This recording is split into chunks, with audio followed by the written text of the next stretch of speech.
As she took her hand away, I noticed her wrist. There was a mark there. It looked like an old burn. That day when she'd said she'd done something stupid in the kitchen, she was telling the truth. Lee headed towards school, leaving me standing there feeling like an idiot. I also felt relieved. But she was right. I really didn't know her at all.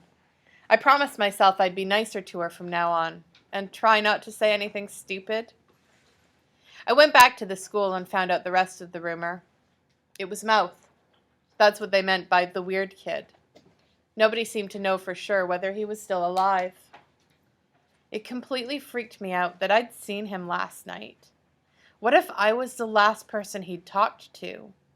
I was such a complete jerk. Why hadn't I been nicer to him? I knew he talked a lot, but I could have been more patient. He wasn't a bad guy. It was obvious now that he'd been really down last night. I should have asked him if he was okay. I should have done something. There was one small bright spot in all of this. By the end of the day, the rumors seemed to agree that he was still alive. February 19th. Hey, toe sucker. I handed in my sports article today. It's getting easier to write about the games. It's kind of like exercise in a way. I can do more curls with heavier weights now than when gym class started. More pull-ups and push-ups too. The first couple of times I wrote about basketball, I really had to think. Now it just rolls from my mind to my fingers. Either way, it doesn't matter. It's just a stupid article. I need to tell you what's really on my mind. You have no idea how rotten I am. Completely stinking rotten. Nobody has a clue. Mouth tried to kill himself. When I heard about it, my first thought wasn't, I hope he's okay, or why would he do it? No. You know what my first thought was? Maybe I can do the book reviews now. God, I'm like some kind of ghoul. I suck. Is he a friend of yours? Mom asked me at school. At dinner. Not really. I know him from school. She kept looking at me like she wanted me to say something more. Mom, I'd never do anything like that, okay? She patted my hand. Okay. I glanced at Dad. I could tell he wasn't worried. We had a special assembly the next day. This woman talked about what to do if we felt depressed or if we thought a friend was depressed. But what about someone like Mouth, who didn't have any friends to look out for him? At least from the stuff they described, I was pretty sure Lee wasn't depressed. Weird? Yes. Obsessed with dark stuff? Yes. Depressed? No. She'd put a couple of the dead rock stars back on her locker. I pointed to one of them. You think it's cool that he killed himself? I asked. No, it's not cool. I think it's sad, she said. And so infuriating. What a waste. Then why put up his picture? Because I love his music, and I mourn for what might have been. I covered the last wrestling meet of the season on Friday. There were regionals and stuff, but they were in Hershey, which was far enough from here that I wouldn't be going. Maybe Kyle would come back to Earth now. The last basketball game would be on Saturday. I was glad it was almost over. I could use a break. But I guess I'd just be stuck with baseball and track next. I kept thinking about Mouth. He was probably all alone in the hospital. I tried to tell myself that he'd get lots of visitors.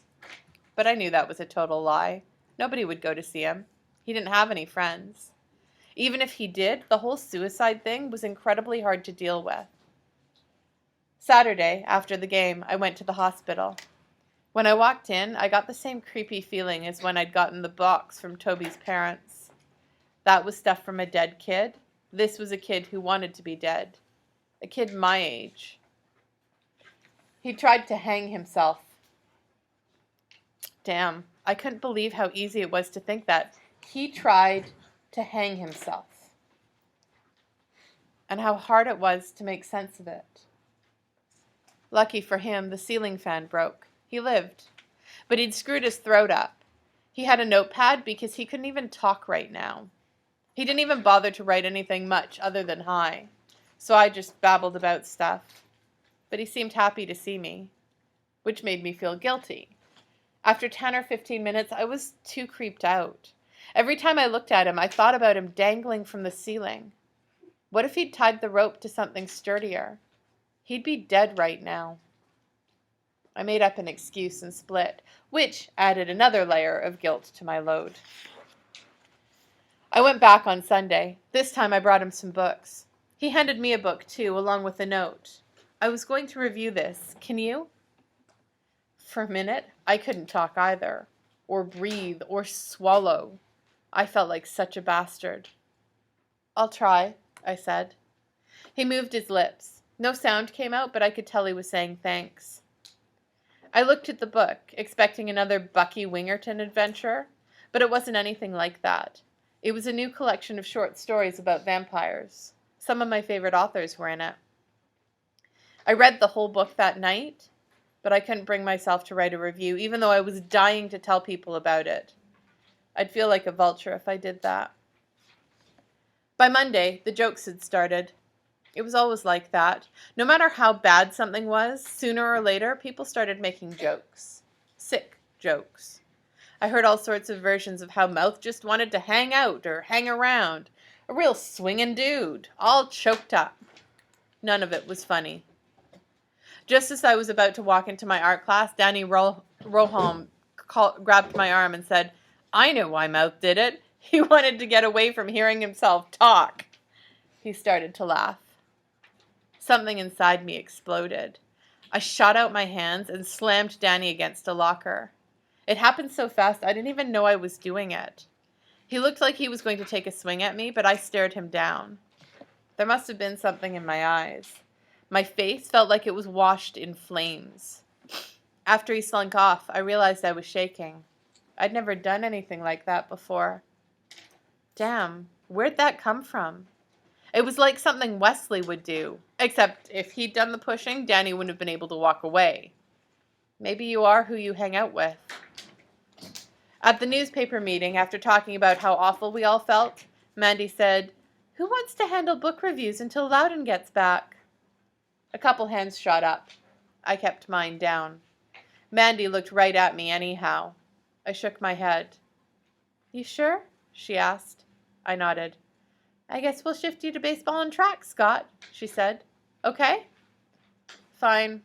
That was probably just what I deserved. Yet more sports appeared in my life. I went bowling on Thursday. Not by choice. I was riding home with Wesley when he got on Route 22 and took it over to the Hadley exit. We pulled into the lot at Melville Lanes. I didn't protest, since it wouldn't do any good. And since we were doing something legal. Well, mostly legal. Wesley managed to get a couple sodas from one of the machines without paying. I'm not sure how. On the way home, he said, "Did you know the kid who tried to off himself?" "Sorta," I said. Please don't make a joke. If he said something stupid, I'd probably do something even more stupid. I really wasn't in the mood to get tossed out of a speeding vehicle. Though, maybe, out of courtesy, he'd pull over and beat me up on the sidewalk. But Wesley just shook his head and said, "Bad stuff." "Yeah. If I die young, it won't be by choice." He laughed and shook his head. "At least, not by my choice."